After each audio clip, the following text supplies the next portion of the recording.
folks, West Indies cricket has been a source of pride for a long time and passion across the region, but its recent struggles raises big questions. Cricket analyst and host of the Caribbean Cricket Podcast, Michelle Hewitt, and Jamaica Gleaner cricket writer Lennox Aldred join us now to break it down and weigh in on what's really needed to revive West Indies cricket. Morning to you both. Welcome to Smile. How are you? Morning. Morning, guys. Michelle, let me start with you, Michelle. 27, kind of tough. But I can remember, when was it, 2004, that we were bowled out at Sabina for what, 47 against England, and that team had some greats. Chris Gale, Brian Lara, Sarwan played, Shivnarayan Chandapal. But anyway, we're talking about the now West Indies. Did we see this coming, Michelle? Do you know what? Yes, we did. Yes, we did see it coming. We just didn't want to believe it was going to come. But what's it been now? 72 hours, possibly more, since the debacle. If we take a moment now to just breathe and take it all in, the trajectory of West Indies cricket suggests that this should have happened a lot sooner than it's actually happened.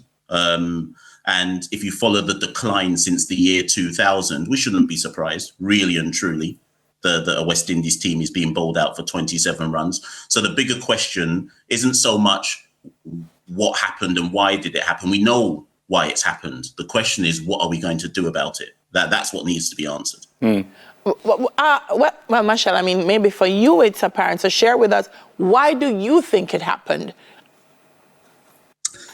I think so I'll use this as, there's so many ways to start the answer to that, but let's just go with recently, okay? 4 years ago, Kieron Pollard, when he was ODI captain, did an interview with several media around the Caribbean present, and he said that there is a batting crisis in the Caribbean, right? And he said that if we don't do something to address it, things are going to reach a head. Now, the reason why I remember that interview is because of the reaction at the time when Pollard said that was as if Pollard was talking nonsense and that as a captain, he shouldn't be making comments like that, etc. We just lost to Ireland at the time. Ireland beat us at home 2-1 in an ODI series. So my thing is, if you've been listening to enough people who have their heads in the game or have a proper vested interest in West Indies cricket, they've been talking about the decline for some time now. So the only thing that stands out is that it was 27, but it could easily have been like 46 or 32. It still would have been just as ridiculous. It's because it was 27 and came so close to beating the record as the lowest ever that we're probably all up in arms about it. But I refuse to believe that this is a surprise. It's just the number that stands out. Yeah, I hear you, Michelle. Lennox, having said that, some of these same batsmen, I remember this outstanding match against Australia in Australia. Brathwaite did well, Hope did well. Some of these batsmen have shown that they can play cricket. So what is happening? Why is the up and down? You know, we made 100 on Musi 41 in the first innings, which is not a good score. Bowl them out for 100 and spit. And then we make 27. So why the up and down? What? Well, we can't really put a finger on it, Neville, but a lot of people think that a lot of it is mental because some of these players, they can bat. They're proven that they can play at the highest level and they play white ball cricket, some of them, and they've scored a lot of runs. So why can't they do it at the test level? I remember way back in the day, Dr. Rudy Webster, as a psychologist, worked with the team just to kind of get over that whole mental aspect of the cricket.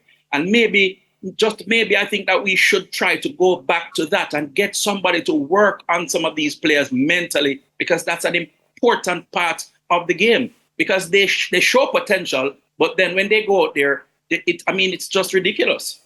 Michelle, one of the things that I mentioned yesterday to someone was the fact that South Africa, coming out of exile, surprised the cricketing world, because what they had done was they had shored up and reinforced their domestic cricket so that the cricketers were able to perform at a certain capacity. Australia has done some work on that as well. Our domestic and regional cricket, give me your opinion. How much work needs to be done at that level before we can actually be competitive at a global level? My genuine answer to that question is we need to rip everything up and start again. That's my genuine answer. So in 2013, I believe we started the Professional Cricket League, right? And that's what led to all those strikes and protests back in 2014 about pay and so on and so forth, right? And that Professional Cricket League widened the pool of players who could make a living out of cricket in the Caribbean, right? That's 2013. It's now 12 years deep into the Professional Cricket League, and we haven't produced one batter for Test cricket, not one. So that tells me that the Professional Cricket League is not fit for purpose. That tells me that domestic cricket is not fit for purpose. And then if you extrapolate it further, what it tells me is none of the territorial cricket boards are fit for purpose.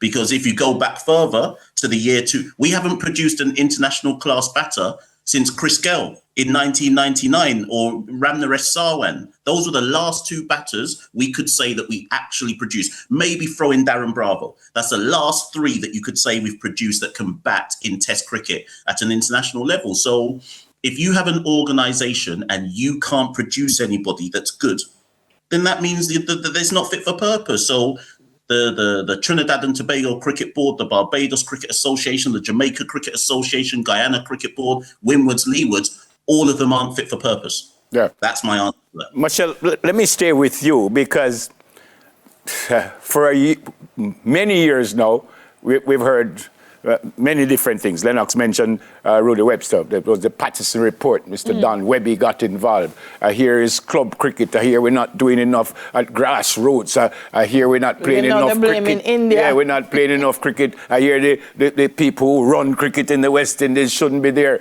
Can you put your finger on anything that suggests that this is the reason this is happening? Okay, so if I could pick one thing, if it was only one thing that I think we have to fix and we have to address, it's got to be governance of the cricket.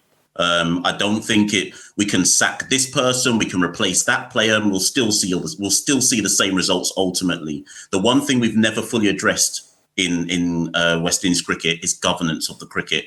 Whether you see that at the highest level or whether you see it more so at the territorial level, there are people in the different territories who've been in the same position for going on 20, 25 years. Yeah. They need to be held to account.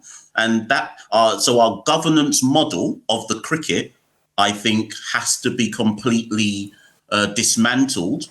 That's what New Zealand cricket did. That's what other cricket boards have done around the world. But unfortunately, if we do that, what we're asking cricket directors to do is almost like turkeys voting for Christmas. And they don't want to do that. Yeah. Lennox, I want to ask you, one of the things I was discussing yesterday was the fact that our track and field is as great as it is because at the ISA level and the primary and prep school level, the programs are so strong. The same with netball and etc. Are we starting cricket too late in the careers of potential batsmen, Where is the schools and the high schools program, in your opinion, across the region?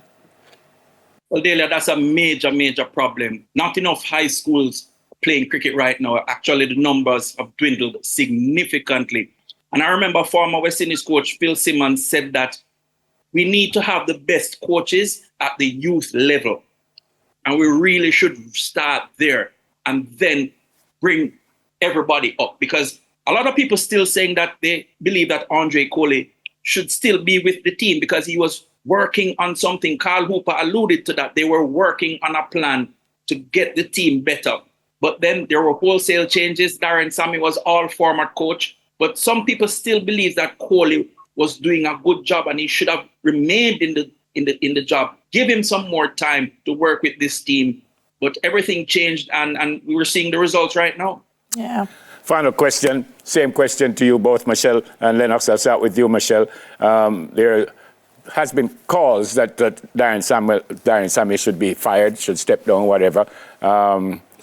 I heard the Cricket West Indies president saying the only reason he's being given a hard time is because he's from St. Lucia, which I kind of find a little strange. But Michelle, should he shoulder the blame for this and should he be removed? I think it would be a knee-jerk reaction if we removed Sammy now. Yeah. That's a knee-jerk to 27. That said, he's not above scrutiny. Yeah. Nobody's above scrutiny and accountability. But I think if you remove him, I think people just want someone to blame. That's like fixing one hole in a sinking ship. So I wouldn't prescribe to that as the answer. That said, Lennox is correct to say that I didn't necessarily agree with Andre Coley losing his job. I didn't see the point to that at the time, but I wouldn't respond to it by removing Sammy. Okay, Lennox? Yeah, well, at the end of the day, you see in international football and club football, Tottenham won the Europa League and they fired their coach. So results is important. So at the end of the day, someone should be held accountable. And to me, I would go back for Coley. I mean, I don't think they'll do it, but just give Coley some time with this team, and I think this team can really do well at the international test level. All right, well, hopefully you're right. Michelle, thank you so much for speaking with us. Thanks for spending some time with us. Good to see you. Lennox, good to see you. God bless you both. Cricket analyst and host of the Caribbean Cricket Podcast, Mr. Michelle Hewitt, and Jamaica Gleaner cricket writer, Mr. Lennox Aldred. After the break, we discuss healing from trauma and violence through the power of film.